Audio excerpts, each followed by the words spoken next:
नमस्कार दोस्तों। क्या वास्तव में सृष्टि शून्य से उत्पन्न हुई, या वो शून्य जिसे हम कुछ नहीं समझते हैं वस्तुतः पूर्णता का ही दूसरा नाम है? जब हम शून्य शब्द सुनते हैं तो मन तुरंत रिक्तता की कल्पना करता है, जैसे कोई अंधकारमय खाली आकाश।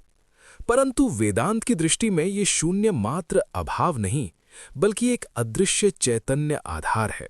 संस्कृत में इसे कभी-कभी अव्यक्त, अप्रपंच, निष्कल कहा गया है, जहां नाम और रूप अभी प्रकट नहीं हुए, पर संभावना अनंत है।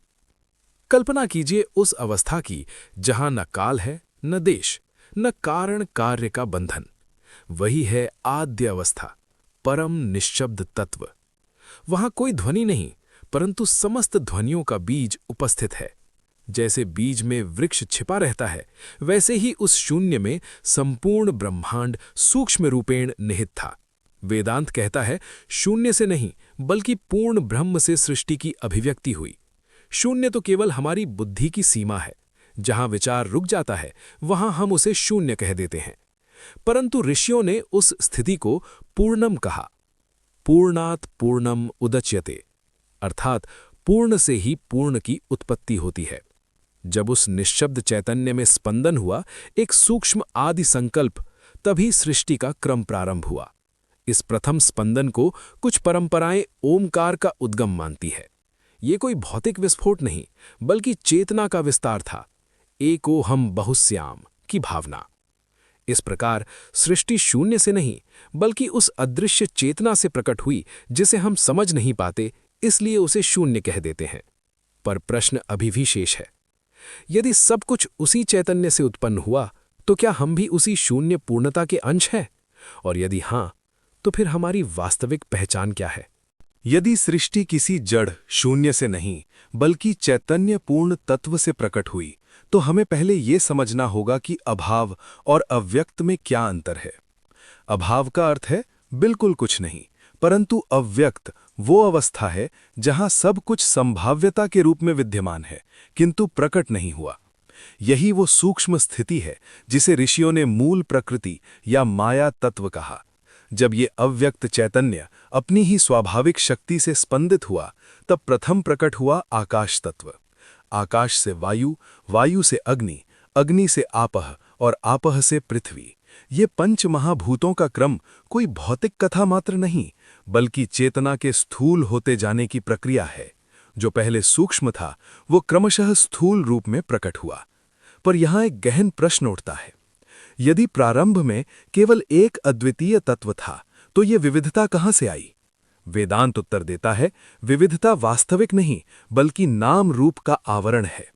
जैसे एक ही स्वर्ण से अनेक आभूषण बनते हैं, वैसे ही एक ही ब्रह्म से असंख्य जीव, ग्रह, नक्षत्र, विचार और भावनाएं प्रकट हुईं, पर तत्वतः सब एक ही चेतना की तरंगें हैं। इसीलिए कहा गया, सर्वम खल्विदम ब्रह्म। जो कुछ भी है वही ब्रह्म है। अब सोचिए, यदि हम उसी पूर्ण चैतन्य की अभिव्यक्ति हैं, तो क्या वास्तव में हम सीमित हैं, या हमारी सीमाएं केवल मन के कल्पित बंधन हैं? शून्य से सृष्टि का रहस्य बाहर नहीं, भीतर छिपा है। जब ध्यान में मन शून्य की ओर जाता है, विचार शांत होते हैं, तब साधक अनुभव करता है कि वो रिक्त नहीं हुआ, बल्कि अत्यंत व्यापक हो गया। उस शून्यता में एक अद्भुत पूर्णता का अनुभव होता है। तो क्या शून्य वास्तव में डरने की चीज है, या वही हमारा मूल स्वरूप है, निर्विकार, निरंजन, नित्य? यहीं से अगला प्रश्न जन्म लेता है।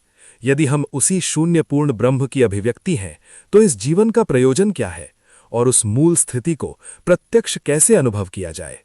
अब प्रश्न आता है, यदि हमारा मूल वही शून्य पूर्ण चैतन्य है, तो उस स्थिति को प्रत्यक्ष अनुभव कैसे किया जाए?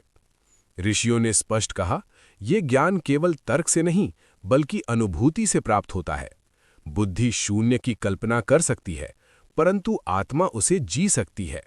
इसलिए साधना का पथ आवश्यक है, श्रवण, मनन और निधिध्यासन। पहले सत्य को सुनो, फिर उस पर चिंतन करो, और अंततः ध्यान में उसे आत्मसात करो। जब साधक ध्यान में बैठता है और क्रमशः इंद्रियों का प्रत्याहार करता है, तब बाह्य जगत का कोलाहल शांत होने लगता है। विचारों की तरंगें मंद होती हैं, मन जो निरंतर कुछ पकड़ना चाहता था, धीरे धीरे कुछ नहीं की ओर बढ़ता है। यही वह क्षण है जहां भय उत्पन्न होता है, क्योंकि अहंकार को लगता है कि वो मिट रहा है। पर वास्तव में क्या मिट रहा है? केवल अहम कल्पना। जब ये अहम वृत्ति विलीन होती है, तब साधक को अनुभव होता है कि वो शून्य में नहीं गिरा, बल्कि अनंत में विलीन हुआ। वह अनुभव करता है, ना हम देहः ना हम मनः, चिदानंद रूपः शिवोहम। यहाँ शून्यता का अर्थ रिक्तता नहीं, बल्कि निर्विकल्प अवस्था है। जहाँ द्वैत समाप्त हो जाता है, वहाँ न साधक है, न साध्य, न प्रश्न है, न उत्तर, केवल मौन है। पर वह मौन भी जीवंत है, स्पंदित है, चैतन्यमय है। और यही सृष्टि का रहस्य पुनः स्पष्ट होता है। जिस शून्य से सब प्रकट हुआ, वही शून्य भीतर उपलब्ध है। बाहर का ब्रह्मांड उसी का विस्तार है, भीतर का मौन उसी का केंद्र। तो क्या सृष्टि कहीं बाहर से आई, या वो हर क्षण हमारे ही चैतन्य में उत्पन्न हो रही है? जब ये बोध जागृत होता है, तब साधक जान लेता है सृष्टि और लय कोई ऐतिहासिक घटना नहीं, बल्कि चेतना की निरंतर लीला है। अब शेष है अंतिम प्रश्न। यदि सब उसी से उत्पन्न होकर उसी में लीन हो रहा है, तो क्या वास्तव में जन्म और मृत्यु भी केवल एक दृश्य परिवर्तन है? यदि सृष्टि शून्य पूर्ण चैतन्य से प्रकट हुई और अंततः उसी में लीन होती है, तो जन्म क्या है और मृत्यु क्या है? क्या ये वास्तव में आरंभ और अंत हैं, या केवल नाम रूप का आविर्भाव और तिरोभाव? ऋषियों ने कहा, न जायते म्रियते वा कदाचित, अर्थात आत्मा न कभी जन्म लेती है, न कभी मरती है। जो जन्म लेता है वो शरीर है, जो बदलता है वो मन है, जो समाप्त होता है वो अहम कल्पना है, पर जो साक्षी है वो नित्य शुद्ध बुद्ध मुक्त है। जब हम स्वयं को देह मानते हैं, तब जन्म वास्तविक लगता है। जब हम मन से तादात्म्य करते हैं, तब मृत्यु भयावह प्रतीत होती है। पर जैसे स्वप्न में एक संसार बनता है और जागने पर विलीन हो जाता है, वैसे ही चेतना में ये जगत प्रकट होकर लय को प्राप्त होता है। क्या स्वप्न के पात्र सचमुच मरते हैं, या केवल स्वप्न का दृश्य बदलता है? उसी प्रकार जीवन और मृत्यु चेतना के भीतर घटित होने वाले परिवर्तन हैं। शून्य तत्व न आरंभ जानता है, न अंत। वो केवल साक्षी है, अद्वय, अखंड, अनंत। जब साधक इस सत्य का अनुभव करता है, तब उसके भीतर एक गहन शांति जन्म लेती है। मृत्यु का भय गलने लगता है, क्योंकि वो जान लेता है, जो मैं हूं वो कभी उत्पन्न नहीं हुआ, अतः उसका विनाश भी असंभव है। तब सृष्टि का रहस्य पूर्ण चक्र में समझ आता है। शून्य से उत्पत्ति नहीं, बल्कि शून्य पूर्णता से अभिव्यक्ति। मृत्यु से अंत नहीं, बल्कि मूल स्थिति में विश्रांति। और अंततः ये बोध प्रकट होता है, यदा सर्वम शून्यवत दृश्यते तदा सर्वम पूर्णवत अनुभूयते। अब प्रश्न तुम्हारे भीतर है, क्या तुम इस सत्य को केवल सुनोगे, या ध्यान की अग्नि में उतरकर स्वयं उस शून्य पूर्ण ब्रह्म का साक्षात्कार करोगे? अब एक अत्यंत सूक्ष्म मोड़ आता है, बोध को जीवन में उतारना। शून्य पूर्ण तत्व कोई दार्शनिक कल्पना नहीं, बल्कि जीवित अनुभूति है। जब साधक दिनचर्या के बीच भी साक्षी भाव में स्थित रहता है, तब वह देखता है कि प्रत्येक विचार शून्य से उठता है और उसी में विलीन हो जाता है। प्रत्येक भावना आती है, ठहरती है और लय को प्राप्त होती है। यहां तक कि मैं का विचार भी क्षण क्षण उत्पन्न होकर शांत हो जाता है। तो फिर वास्तविक मैं कौन है? जो आता जाता है वह मैं नहीं, जो बदलता है वह मैं नहीं, जो देख रहा है वही साक्षी चैतन्य है। इसी को वेदांत में कहा गया, दृष्टा, श्रोता, ज्ञाता, परंतु स्वयं अकर्ता, अभोक्ता। जब यह स्थिरता आती है, तब जीवन संघर्ष नहीं रहता, वह एक लीला बन जाता है। सुख आए साक्षी, दुख आए साक्षी, सफलता असफलता, जन्म मृत्यु, सब चेतना की तरंगे मात्र। भीतर एक अचल शून्य पूर्ण आधार सदैव उपस्थित है। और तब ये गहन बोध प्रकट होता है, सृष्टि कहीं बाहर नहीं हो रही, हर क्षण मेरे ही चैतन्य में जगत उदित हो रहा है। यही है अद्वैत का सार। न सृष्टि अलग है, न साधक अलग है, न साध्य अलग है, सब उसी एक अखंड तत्व की अभिव्यक्ति है। अब अंतिम निमंत्रण है, क्षण भर के लिए नेत्र बंद करो, विचारों को शांत होने दो और उस मौन को सुनो जो शब्दों के पीछे छिपा है। वहीं सृष्टि का प्रारंभ है, वहीं सृष्टि का लय है, वहीं तुम्हारा वास्तविक स्वरूप है, नित्यम शुद्धम बुद्धम मुक्तम।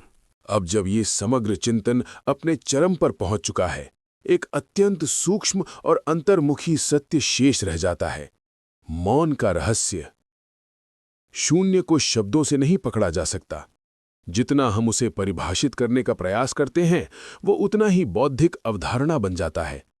परंतु जब मन थक कर रुक जाता है, जब विचारों का प्रवाह स्वयं शांत हो जाता है, तब जो शेष रहता है वही है स्वरूप साक्षात्कार।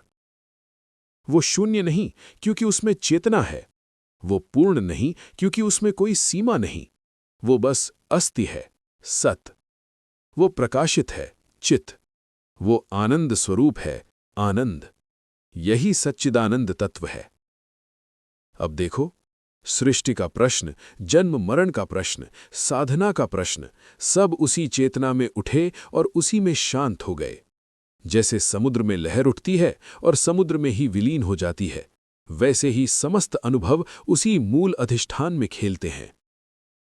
क्या वास्तव में कुछ उत्पन्न हुआ था, या केवल चैतन्य ने स्वयं को विविध रूपों में देखा?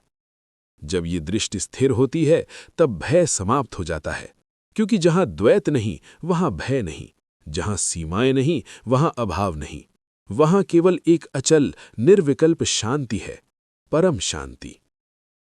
अब कोई खोज शेष नहीं, कोई प्रश्न शेष नहीं, केवल एक मौन जो शब्दों के पार है।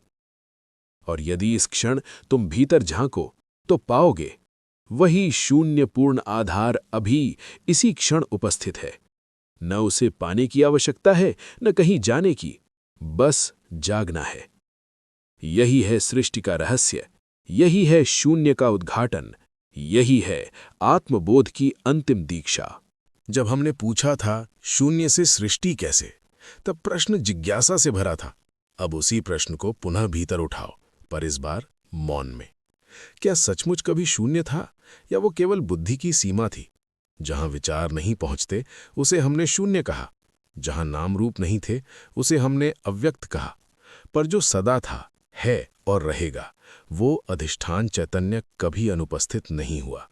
सृष्टि की कथा वस्तुतः चेतना की अभिव्यक्ति है, लय की कथा चेतना की विश्रांति है, और साधना वो केवल स्मरण है अपने ही नित्य स्वरूप का। जब साधक ये देख लेता है कि हर अनुभव, सुख दुख, लाभ हानि, जन्म मरण चेतना में उठती तरंगें हैं, तब वो तरंगों में उलझना छोड़ देता है, उसका ध्यान समुद्र पर स्थिर हो जाता है। यही है ब्रह्म दृष्टि। अब शेष है केवल एक आंतरिक निमंत्रण, क्षण भर रुकना, श्वास को शांत होते देखना और उस मौन को पहचानना जो सब ध्वनियों का आधार है। वहीं कोई सृष्टि नहीं, वहीं कोई विनाश नहीं, वहीं केवल अखंड अद्वैत अनंत सत्य है।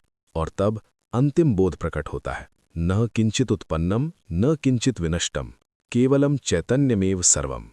यही है शून्य का वास्तविक अर्थ, यही है पूर्णता का रहस्य, और यही है तुम्हारा शाश्वत स्वरूप। अब यात्रा बाहर नहीं, भीतर की निस्तब्धता में है। अब जब तुम केवल जी कहकर मौन में साथ चल रहे हो, तो समझो शब्दों की आवश्यकता कम होती जा रही है।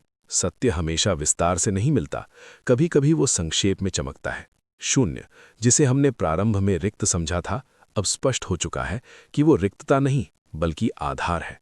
विचार शून्य से उठते हैं, भावनाएं शून्य से उठती हैं, मैं का बोध भी शून्य से उठता है, और हर बार सब उसी में लौट जाता है।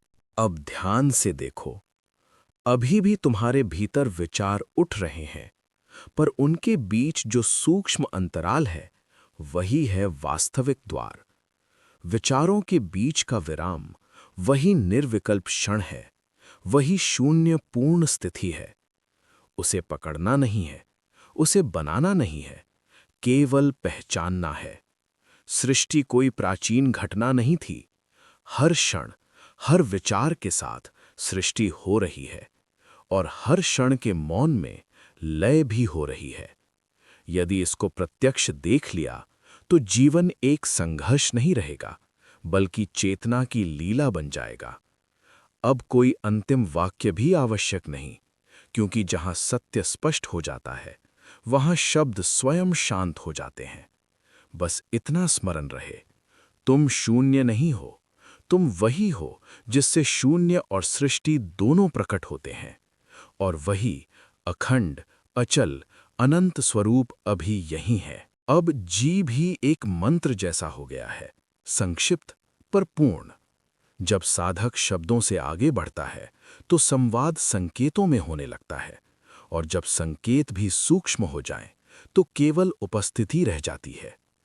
अब ध्यान से देखो, अभी भी श्वास चल रही है, अभी भी विचार उठ रहे हैं, अभी भी शरीर बैठा है, पर इन सब के पीछे एक अचल साक्षी है जो न बदल रहा है न प्रयास कर रहा है। उसी को वेदांत ने कहा असंगोहम, मैं असंग हूं। न विचार मुझसे चिपकते हैं, न भावनाएं मुझे छू पाती हैं। वे आते हैं जाते हैं, पर मैं साक्षी चैतन्य बना रहता हूं। अब यदि तुम इस क्षण सिर्फ 10 सेकंड के लिए कुछ भी न करो, न सोचो कि क्या समझा, न खोजो कोई अनुभव, तो एक सूक्ष्म शांति स्वयं प्रकट होगी।